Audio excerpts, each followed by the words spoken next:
Welcome to part 3 of my mixed media masterboard process. Step 7 of this process is adding some texture paste to your board. I'm using a palette knife to apply this crackle paste, which is translucent, to different areas of my board. You could use any kind of texture paste, and you can also apply it through a stencil if you would prefer. I'm applying this thinly to my board because I want to get some fine cracks. If you apply it more thickly, you'll get bigger cracks. With crackle paste, you also want to let that air dry, otherwise you won't get the crackle effect.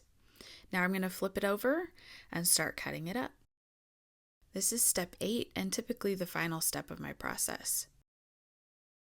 I like to clean up the edges of the board first, which is what I'm doing here, and then I'll start cutting the board into my various pieces.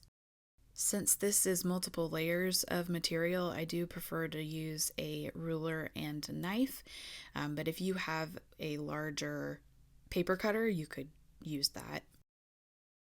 I use the lines on my cutting mat to make sure that I'm cutting squarely and to measure out the strips that I want to cut.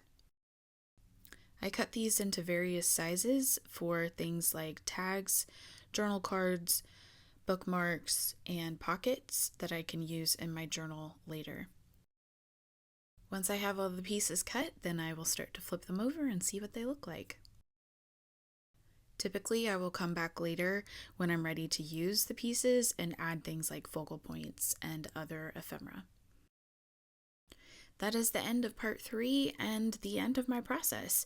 If you have any questions about my process, please leave a comment below, and thank you for watching. You can find parts 1 and 2 on my profile, and I'll try to leave links below. Thanks for watching.